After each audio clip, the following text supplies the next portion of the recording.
What's up trainers, hope you're doing well. Well, as you probably guessed, this video is about Tauros. Tauros is one of the top competitive Pokemon in Generation 1, known for its raw power and blistering speed. But can this powerhouse go the distance? In a world dominated by Psychic types and Dragon types, we'll put Tauros to the test, facing every gym, rival, and the Elite Four, all by himself. Will this Gen 1 giant live up to his competitive reputation, or will it face challenges that it can't even charge through? Let's find out. So Tauros really has a solid move pool in the late game, but there's an early game problem. And that problem is tackle. Yeah, Tauros doesn't learn anything else until level 21, meaning we've got to tough it out with just normal moves until we get to about Cerulean City. And that's a problem because normal moves are about as effective as a wet noodle against Brock's rock type Pokemon. So that means we're going to have to do some leveling. So I'm going to do all the trainings that I can and grind out a few levels to try hit level 13. And hope that's enough, otherwise we might have to try again at 14. So at level 13 I gave Brock a shot, but let's be real. With Geodude's defense curls and Onix having bide, made it clear to me that we need to level up some more. So I hit level 14, and fingers crossed for some crits, I went back in, and what's the plan you ask? Hit hard and pray Tauros gets lots of crits, but not when Onix uses the move bite. But Onix, this is going to be a bit tough. And we clutch it out at 3 HP. Yeah, barely survived that, but hey, a win's a win, right? That's Brock down after 49 minutes. Not my fastest, but for Tauros versus rock types, I'll take that. So here we are in Cerulean City. Now we need to decide what we do first. I decided that the best choice for Tauros will be to go do the rival fight first, then Nugget Bridge, and then finally Misty. I'm pretty sure we could beat Misty now at this level, but let's get a few more levels first just to make it a bit quicker. Tauros crits are coming in clutch here.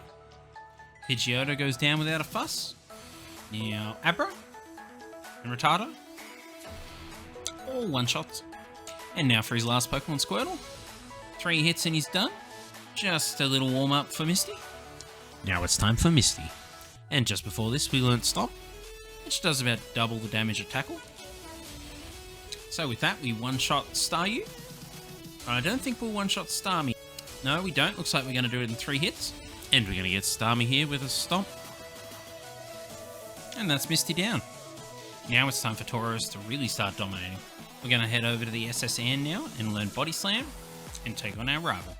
The SSN is where Tauros really starts to flex. Rival 3, Body Slam takes out Pidgeotto, Raticate, and Kadabra like they're nothing.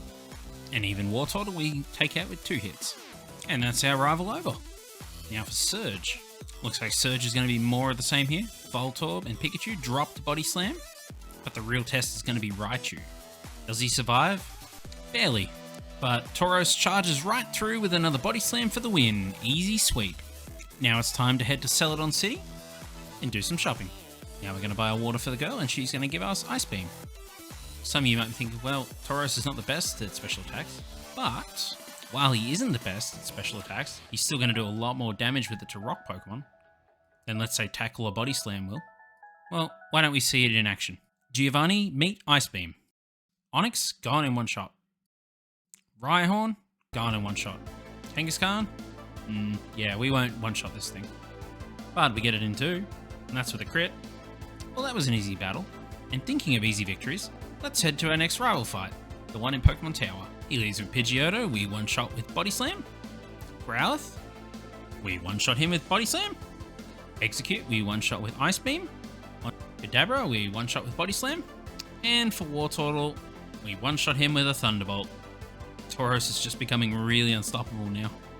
Now at this point, I decided the next place we should go is straight into another rival fight. But before we do this, we need to take a little detour to the 10th floor to grab Earthquake. This move is very powerful and is going to be very useful going forward, all the way to the end of the champion fight. Now that we've learned Earthquake, let's head back to challenge our rival. At this point, some of you might be wondering why we're challenging our rival so early. And yeah, you're right to be thinking that. We're going into this fight 4 levels lower than the Pidgeot. But I feel like doing it this way, we could actually save a lot of time here. And I think if any Pokemon can pull this off, it's Tauros. So let's see if we can pull this off. And he brings out Growlithe now. We're going to use Earthquake, get the knockout. Yeah, time to execute. Ice Beam. We don't get the knockout, but he uses Leech Seed, which isn't bad. But we get him in 2 here. Awesome. Alakazam, this is the one I'm worried about. We use Body Slam, and we get him in 1. Now we can breathe a little bit more. Alright, Alright, Blastoise. We'll use Thunderbolt. Get a good crit here.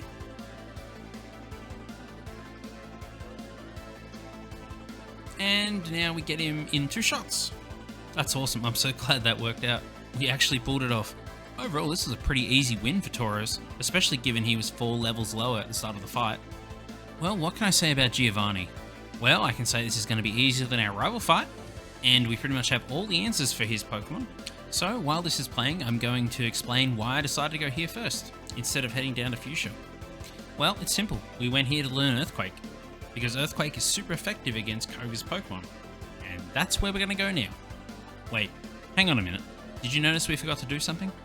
I'll give you a hint. It's something a lot of people tend to forget in these challenges.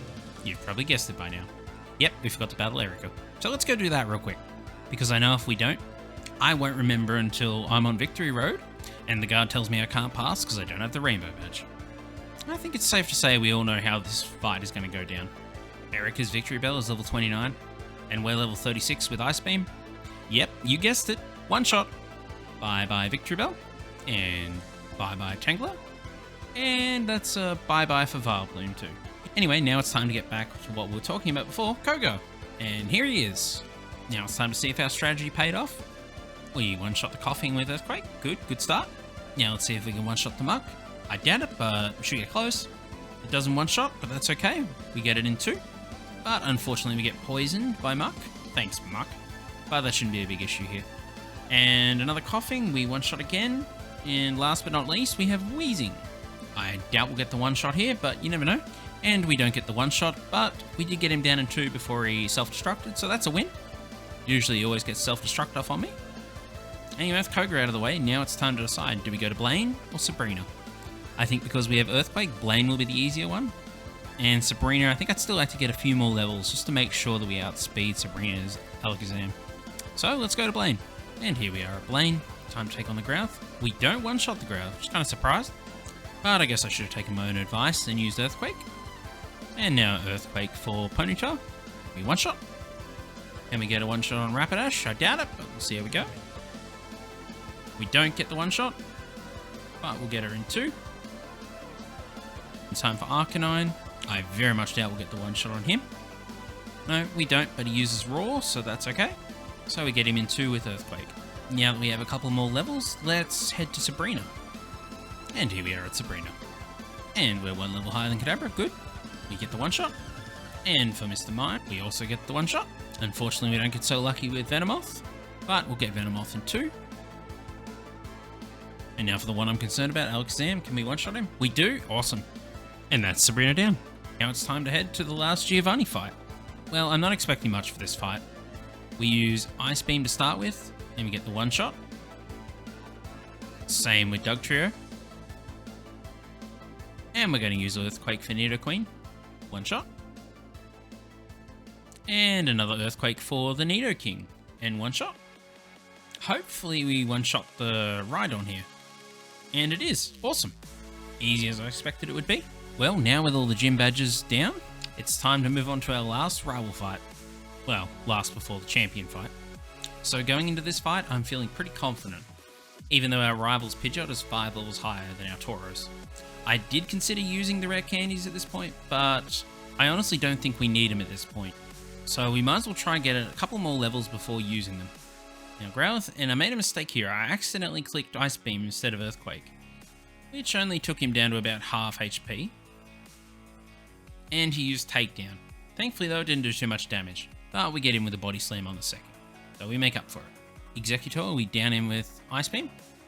Now for the 2 I'm most worried about, Alakazam. We use Body Slam, and we don't one-shot, and he gets a Side Beam off. Oh no, oh no. Oh, this takes us down to 58 HP. This isn't good. We cannot take another hit like that. Now for Blastoise. If he uses Hydro Pump, that's it. It's GG. So let's hope he doesn't. It does a bit of damage. We're going to have to 3-hit him here unless we get a crit. Okay, let's Thunderbolt again. We don't get the crit, but he uses Bite again. So we're down to 17 HP now. And we do! We got so lucky there. I guess our rival is also a Tauros fan. And can you blame him at this point? The pace just feels like it's getting better and better. At this rate, it seems like we're going to steamroll the Elite Four. But will we though? Now it's time to find out. So after making it here, We use the rare candies, that puts it to 51, which is a tad on the lower side, but I think we're going to be okay if we can get past this fight. Now time for Lorelei. So we lead here with Body Slam, and he does Aurora Beam. Doesn't do a lot of damage, but it lowers our attack, which isn't great. So we Body Slam here again. Now for Cloister, I decide to use Thunderbolt, and he uses Aurora Beam again, which means our attack is lowered again. This is looking good for us. Thankfully though, we get him down in 2. Now time for Slowbro. We use Thunderbolt, but we don't get the one shot, but we get him down to 2nd, thankfully. Alright, Jinx, we use Body Slam here, and we get her down first hit, nice. And now time for the most concerning Pokemon, Lapras. We use Thunderbolt, but we don't quite get half. And we don't two-shot, but we'll get it down on the 3rd. Or not. We get knocked out. Well, perhaps this isn't going to be as easy as I thought it would be. Well, let's try again. And I lead again with Body Slam. Doesn't quite do half, but we do get a Paralyze. And he uses Takedown, which doesn't do much. And we don't get him on the 2nd hit. But we'll have him on the 3rd hit here. And we do, and we only lost 24 health this time. Good. Cloister, we use Thunderbolt. He does a bit of damage with Spike Cannon though. But we get him here with the 2nd attack. Time for Slowbro. We use Thunderbolt. He withdraws. And Thunderbolt again, and he goes down. Jinx, and Body Slam, and one shot. And now the one I'm concerned about again, that we lost to just before, Lapras. I'm throwing these Thunderbolts, hoping for crits here. He uses Blizzard, and we survive on 9 health. And we do, thank God. Well, let's hope this next one goes a bit smoother. Bruno's leads with Onyx. And we'll use Ice Beam to one-shot him. Yeah. Hitmonchan here. I made a mistake and used Ice Beam, but we still do decent damage. But he got a crit, which wasn't very nice. But we get him in 2 shots here. Time for Hitmonlee. We almost one-shot him with Body Slam. And he uses X Defend. So we got him in 2 here, nice. Another Onyx, we take him down with Ice Beam. Now for Bruno's only Pokemon I was worried about, Machamp. Let's use Earthquake. Which probably wasn't the greatest idea, but oh well. Now we'll use Body Slam. We don't get him in 2 here, so it's going to be a 3-attack win. That was still a lot smoother than the last one. Now it's time to move on to the next member of the Elite Four. The one has ruined more runs than I'd like to admit, Agatha. Now we just need to outspeed her Pokemon and we should be okay here. First up we have the Gengar, and we use Earthquake, and he's down. Next up we have Golbat, and we use Thunderbolt, and down he goes.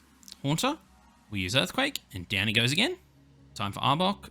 We don't quite one-shot here, but thankfully we didn't get confused. And we get him in 2. Now for the Gengar I was concerned about. We one-shot him with Earthquake, awesome.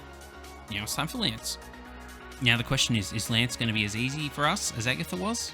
There's only one way to find out. And his Dragonite proved to be a real challenge. But his Hyper Beam knocked us out. But after 3 more attempts, here we are. I figured rather than boring you guys with failed bits, I would just cut straight to the one where we actually win. And here we are, I lead with Thunderbolt. This Gyarados does get off Dragon Rage, but thankfully it only did 40 HP. It goes to show how tanky Tauros is compared to other Pokemon. Because if that happened to Nidoking, he would have been out. And now time for the Dragonair Twins. We don't get the one-shot. And he gets off a Hyper Beam, which sucked. But thankfully it wasn't a one-shot like it's been with the Dragonite. And now for the second Dragonair. We don't one-shot him either. Man, I've been unlucky with that this time around. Ice Beam again, and he uses Dragon Rage. And we're down to 48 HP. Great. And I still need to battle Aerodactyl and Dragonite. This is not looking good again. Time for Aerodactyl. We use Ice Beam with a prayer for a crit. We don't one-shot. That could have been worse. Well, let's finish him off. And with being down to 22 HP, now it's time for the Dragonite. At this point, I'm just a man with a dream. Can we pull this off? And it does a lot of damage, but not enough to one-shot. He uses Slam. Oh, and it misses, thank God. This is huge for us. We can do this. Tauros, Ice Beam, and he's down. Victory! And now it's time for the last battle that stands in our way from victory. And he leads with Pidgeot. We lead with Ice Beam. We don't get the one-shot. And he takes in energy, that's okay. We got this. Body Slam, Alakazam, and one-shot with a crit. Right on. We also one-shot with the Ice Beam.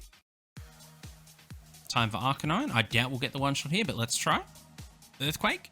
And we do, thanks to a crit. Time for Executor. It's time for the Ice Beam. and we get a crit, but not quite half HP. And we go again, and we get a crit, and we two-shot him. Time for the last Pokemon stands in our way, Blastoise. Alright, Thunderbolt, and it doesn't quite do half. No, he uses Hydro Pump.